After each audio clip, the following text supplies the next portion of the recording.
नमस्कार, the angle में आप सभी का स्वागत है। इस वक्त की तमाम बड़ी खबरें लेकर मैं हूं आपके साथ नीतू शर्मा। सबसे पहले एक नजर सुर्खियों पर। पीएम मोदी ने पश्चिम बंगाल के बांकुरा में किया चुनावी रैली को संबोधित। ममता बनर्जी पर निशाना साधते हुए कहा कि 2 मई दी गई। कोरोना के बढ़ते मामलों को लेकर हुई बैठक में मुख्यमंत्री अशोक गहलोत का बड़ा फैसला। प्रदेश के 8 शहरों में लगाया नाइट कर्फ्यू। कांग्रेस महासचिव प्रियंका गांधी असम के 2 दिवसीय दौरे पर। पीएम मोदी पर कसा तंज, कहा क्या प्रधानमंत्री कभी चाय बागान गए। और कांग्रेस प्रदेश प्रभारी अजय माकन का 1 दिवसीय जयपुर दौरा। उपचुनावों को लेकर प्रदेश कांग्रेस कमेटी के पदाधिकारियों के साथ करेंगे बैठक। प्रधानमंत्री नरेंद्र मोदी ने पश्चिम बंगाल के बांकुरा में रैली करते हुए मुख्यमंत्री ममता बनर्जी पर निशाना साधा। उन्होंने इस रैली में ममता बनर्जी पर निशाना साधते हुए कहा कि आशोल परिवर्तन अब बंगाल में भाजपा लाकर दिखाएगी। उन्होंने कहा दीदी के 10 साल में सामान्य जन बेहाल हुए, लेकिन टीएमसी के नेता मालामाल होते चले गए। बड़ी बड़ी गाड़ी, बड़ी बड़ी बाड़ी, ये किसके पैसे से खरीदी गई। पीएम मोदी ने कहा बांकुरा की ये तस्वीर साक्षी है कि बंगाल के लोगों ने ठान लिया है कि 2 मई दी गई। आशोल परिवर्तन बंगाल के विकास के लिए, आशोल परिवर्तन बंगाल के गौरव को बढ़ाने के लिए, आशोल परिवर्तन बंगाल में एक ऐसी सरकार लाने के लिए जो गरीबों की सेवा करे, उनकी तकलीफें दूर करे। उन्होंने कहा कि मैं आज बांकुरा से दीदी को 2 बातें कहना चाहता हूँ। पहली ये कि मैं तो अपना सिर हमेशा देश के हर नागरिक की सेवा में झुका कर रखता हूँ। मुझे और मेरी पार्टी को डॉक्टर श्यामा प्रसाद मुखर्जी से यही संस्कार मिले हैं। रैली में जुटी भारी भीड़ को संबोधित करते हुए पीएम मोदी ने कहा यहाँ के लोगों को डराने के लिए दीदी ने क्या कुछ नहीं किया। केंद्रीय गृह मंत्री अमित शाह ने पश्चिम बंगाल के एग्रा में चुनावी रैली की। इस रैली के दौरान उन्होंने मुख्यमंत्री ममता बनर्जी पर तंज कसा। अमित शाह ने ममता बनर्जी पर तंज कसते हुए कहा कि दीदी ने मां माटी मानुस का नारा दिया था, लेकिन राज्य में इससे कितना बदलाव हुआ। अमित शाह ने राज्य की जनता से सवाल किया है कि दीदी ने आपको घुसपैठियों से मुक्ति दिलाई।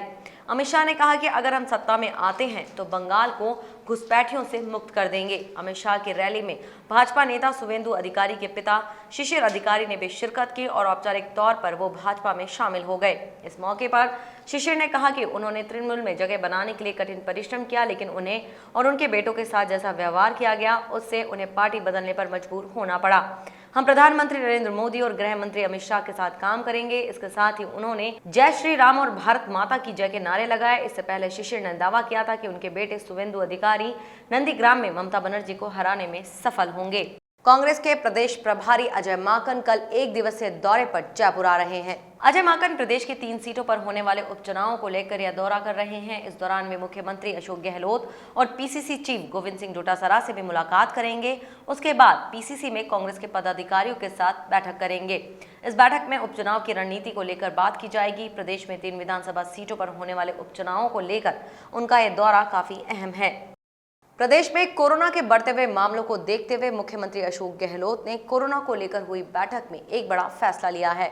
कोरोना के बढ़ते मामलों पर लगाम लगाने के लिए इस बैठक में फैसला लिया गया कि प्रदेश के 8 शहरों में नाइट कर्फ्यू लगाया जाएगा। इन शहरों में जयपुर, जोधपुर, कोटा, अजमेर, उदयपुर, सागवाड़ा, कुशलगढ़, भीलवाड़ा शामिल हैं।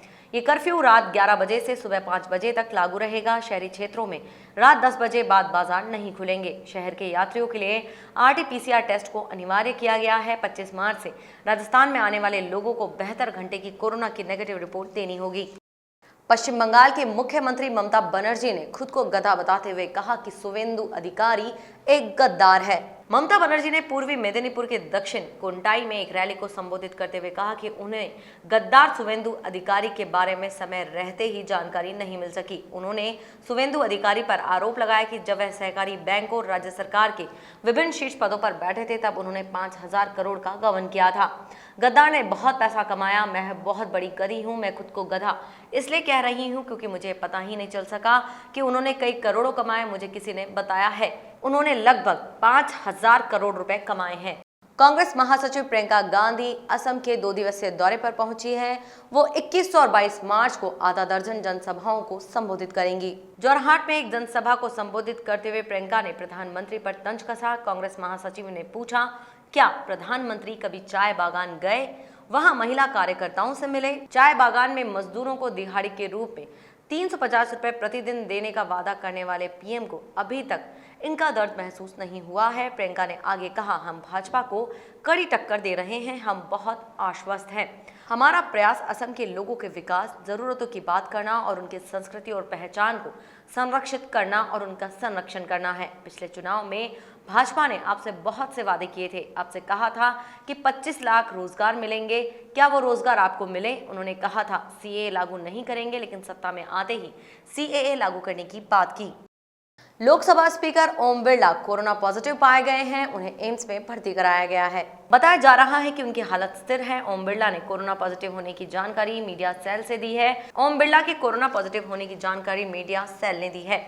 ओम बिरला की ओर से कहा गया है कि हाल में उनके संपर्क में आए लोगों को कोरोना की जांच करानी चाहिए, जिससे संक्रमण से बचा जा सके। जानकारी के मुताबिक लोकसभा स्पीकर ओम बिरला की सेहत कुछ समय से खराब थी। उनका जब कोरोना टेस्ट कराया गया तो उनकी कोरोना रिपोर्ट पॉजिटिव आई। मुख्यमंत्री अशोक गहलोत ने भी ट्वीट कर स्पीकर ओम बिरला के जल्द ठीक होने की कामना की है। कोरोना संक्रमण की रफ्तार एक बार फिर बढ़ रही है। एक बार फिर से कोरोना के मामलों में तेजी से इजाफा हो रहा है। पूर्व चिकित्सा मंत्री और कांग्रेस के वरिष्ठ नेता दुर्रू मियां ने अपने निवास पर कांग्रेस से जुड़े अल्पसंख्यक नेताओं और कार्यकर्ताओं के साथ बैठक की, जिसमें पूर्व केंद्रीय मंत्री सलमान खुर्शीद भी शामिल हुए। इस बैठक में सलमान खुर्शीद ने कांग्रेस के G23 गुट पर टिप्पणी की। उन्होंने कहा, कब्रिस्तान में कभी झगड़े होते हैं क्या? मुर्दे भी आखिर आपस में लड़ते हैं क्या? झगड़े होते बाजार में, जहां एक दूसरे की सुनी जाती। हम सब एक ही हैं, अलबत्ता अलग करने के कई प्रयास हुए। आगे उन्होंने कहा, मुसलमानों ने देश की बेहतरी के लिए अपना योगदान दिया, उनके योगदान को मिटाया नहीं जा सकता। कांग्रेस ने सदैव देश की अखंडता की राजनीति की, मुल्क की आजादी से लेकर एकता तक का काम कांग्रेस ने किया। पूर्व पुलिस कमिश्नर परमवीर सिंह के लेटर बम के बाद से सवालों में घिरे महाराष्ट्र के गृह मंत्री अनिल देशमुख को एक तरह से एनसीपी सुप्रीमो शरद पवार का साथ मिलता दिख रहा है। शरद पवार ने राजधानी दिल्ली में इस बाबत आयोजित प्रेस कॉन्फ्रेंस में परमवीर सिंह की चिट्ठी के पीछे के मंतव्य पर सवाल खड़े किए। शरद पवार ने कहा, परमवीर सिंह की इस चिट्ठी में एक मंत्री के खिलाफ आरोप लगाए गए हैं। ये आरोप गंभीर हैं, लेकिन इसमें कोई सबूत नहीं है। इसके साथ ही पवार ने सवाल किया कि परमवीर सिंह ने ये चिट्ठी अपने खिलाफ एक्शन के बाद ही क्यों लिखी। शरद पवार ने साथ ही में कहा, इस चिट्ठी में बात का कोई जिक्र नहीं है कि पैसे कहां से इकट्ठा किए गए और ये पैसे कभी ट्रांसफर भी किए गए। इस चिट्ठी में जानकारी नहीं दी गई है कि वाकई में पैसा इकट्ठा किया गया। वहीं सचिन वाजे की पुलिस बहाली के सवालों पर शरद पवार ने कहा कि यह फैसला पुलिस कमिश्नर ने लिया था, मुख्यमंत्री या गृह मंत्री ने नहीं। वहीं परमवीर सिंह के आरोपों की जांच कराई जाने से जुड़े सवाल पर पवार ने कहा कि मुख्यमंत्री के पास इन आरोपों की जांच कराने का पूरा अधिकार है। जयपुर जिला पेट्रोलियम डीलर्स एसोसिएशन द्वारा आयोजित बैठक में एक दिन की 10 अप्रैल को सांकेतिक हड़ताल की घोषणा की गई है। एसोसिएशन की ओर से प्रदेश में पेट्रोल डीजल पर वेट पड़ोसी राज्यों के सम्मान करने एवं प्रदेश स्तर पर एक मूल्य की मांग को लेकर 10 अप्रैल को एक दिन की सांकेतिक हड़ताल की घोषणा की है। इसके अलावा एसोसिएशन की ओर से 25 अप्रैल 2021 से की जा रही अनिश्चितकालीन प्रदेशव्यापी हड़ताल को समर्थन दिया। इस तरह जिले के सभी पेट्रोल पंप आरपीडीए के आह्वान पर 10 अप्रैल को एक दिन की सांकेतिक हड़ताल और 25 अप्रैल से अनिश्चितकालीन हड़ताल पर रहेंगे। कीमतें जस की तस रखने से पेट्रोल डीजल बेचने वाली सरकारी कंपनियों को घाटा हो रहा है। सूत्रों के मुताबिक कंपनियों को 1 लीटर पेट्रोल पर 4 रुपए और डीजल पर 2 रुपए का घाटा हो रहा है, क्योंकि इन 20 दिनों में कच्चे तेल की कीमतें लगातार बढ़ रही हैं, जबकि एक्साइज ड्यूटी और वैट में कोई कटौती नहीं की गई है। राजस्थान प्राइवेट नर्सेज एसोसिएशन के प्रदेश अध्यक्ष राजेंद्र शर्मा ने अंतर्राष्ट्रीय नर्सिंग दिवस पर नर्सिंग प्रतिभाओं को सम्मानित करने की बात कही। उन्होंने बताया कि अंतर्राष्ट्रीय नर्सेज दिवस पर प्रदेश की 300 नर्सिंग की प्रतिभाओं को नर्सिंग शिक्षा, नर्सिंग चिकित्सा एवं नर्सिंग छात्र छात्राओं को सम्मानित किया जाएगा। योग्य प्रतिभाओं का चयन 7 सदस्यीय कमेटी द्वारा किया जाएगा। सरकार द्वारा सरकारी नर्सेज को तो आरएनसी के माध्यम से सम्मानित किया जाता है, जबकि प्राइवेट नर्सेज को नहीं किया जाता है, जो कि प्राइवेट नर्सेज के साथ भेदभाव है। इसलिए राजस्थान प्राइवेट नर्सेज एसोसिएशन के द्वारा विगत 5 वर्षों से प्राइवेट नर्सेज को सम्मानित किया जाता है, जिससे उनका मनोबल कमजोर ना हो। ये सम्मान राजस्थान प्राइवेट नर्सेज एसोसिएशन के द्वारा किया जाता है। नमस्कार दोस्तों, राजस्थान प्राइवेट नर्सेज एसोसिएशन के द्वारा हर वर्ष की बात ही इस वर्ष भी अंतर्राष्ट्रीय नर्सेज दिवस के उपलक्ष्य पर राजस्थान प्रदेश की लगभग 300 नर्सिंग की प्रतिभाओं को सम्मानित किया जाएगा, जो कि अपने अपने क्षेत्रों में विशिष्ट कार्य कर चुकी है। उनको नर्सिंग चिकित्सा के क्षेत्र में, नर्सिंग शिक्षा के क्षेत्र में और नर्सिंग के छात्र छात्राओं को सम्मानित किया जाना है। उसी कड़ी में राजस्थान प्रदेश के वरिष्ठ प्राइवेट नर्सेज के लोगों की 7 सदस्यीय कमेटी बनाई जाएगी। कमेटी का गठन करके कमेटी के द्वारा योग्य नर्सेज का चयन किया जाएगा। उसके बाद अंतर्राष्ट्रीय नर्सेज दिवस पर उनको सम्मानित किया जाएगा, क्योंकि राजस्थान सरकार के द्वारा नर्सिंग काउंसिल के माध्यम से गवर्नमेंट और सरकार के जो लोग होते हैं, जो नर्सिंग कर्मचारी हैं, उनको तो सरकार सम्मानित करती है, लेकिन प्राइवेट नर्सेज के साथ सरकार कई वर्षों से भेदभाव करती आ रही है। इसी कड़ी में पिछले 5 वर्षों से प्राइवेट नर्सेज एसोसिएशन के द्वारा प्रदेश की प्राइवेट नर्सेज को सम्मानित किया जाता है। मैं राजेंद्र कुमार शर्मा, प्रदेश अध्यक्ष राजस्थान प्राइवेट नर्सेज। जयपुर के हाथोद स्थित दक्षिण मुखी बालाजी धाम गौशाला परिसर में बेजुबान पक्षियों के लिए एक परिंदा एक परिवार अभियान के तहत पेड़ों पर परिंदे लगाए गए।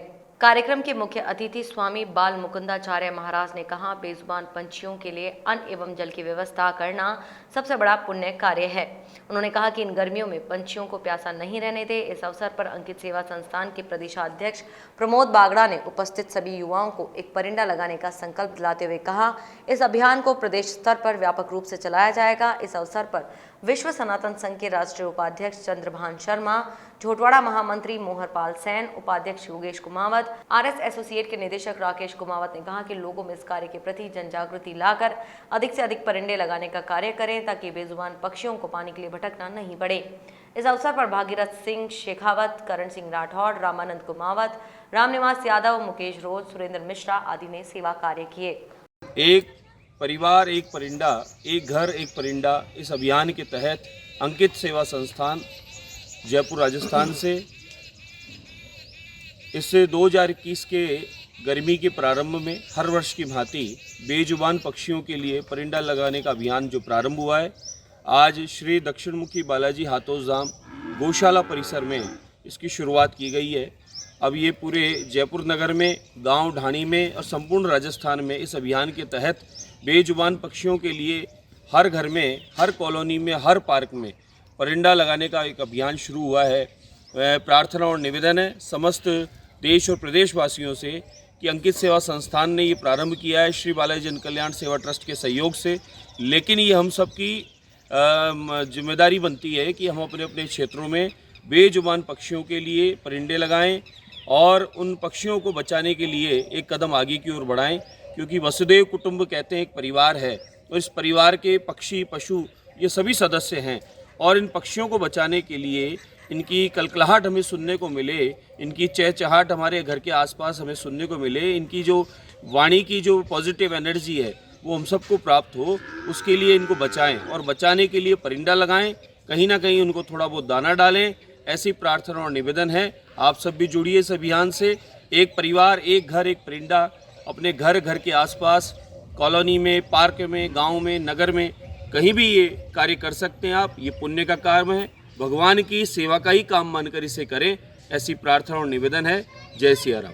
डीडवाना की पोलस्टार द स्कूल में सीबीएसई बोर्ड परीक्षाओं में 90% से अधिक अंक प्राप्त करने वाले होनहारों का सम्मान किया गया। स्कूल में एक कार्यक्रम आयोजित कर 95% से अधिक अंक प्राप्त करने वाले 5 विद्यार्थियों को स्कूटी और 90% से ऊपर अंक लाने वाले 15 विद्यार्थियों को टैबलेट वितरित किए गए। कार्यक्रम में मुख्य अतिथि जिला परिवहन अधिकारी दिलीप कुमार, अर्जुन राम डूकिया, कैलाश सोलंकी ने होनहारों को स्कूटी और टैबलेट वितरित किए। विद्यालय निदेशक पंकज टूनवाल ने बताया, होनहारों का सम्मान कर उनका हौसला बढ़ाया गया। डीडवाना शहर के गगड़ों के चौक में बाबा शाम का एक कार्यक्रम आयोजित किया गया। इस कार्यक्रम में प्रसिद्ध गायक कलाकार अभिषेक नामा ने एक से बढ़कर एक भजनों की प्रस्तुतियां दी। शाम मित्र मंडल की ओर से आयोजित हुए कार्यक्रम में बाबा शाम की विशेष श्रृंगार के साथ झांकी सजाई गई, 56 भोग भी सजाया गया। कार्यक्रम में भक्तों ने बढ़ चढ़कर भाग लेकर भजनों का खूब आनंद लिया। भजनों के साथ पुष्प वर्षा की गई। खबरों का सिलसिला यूं ही जारी रहेगा। देखते रहिए द एंगल। नमस्कार।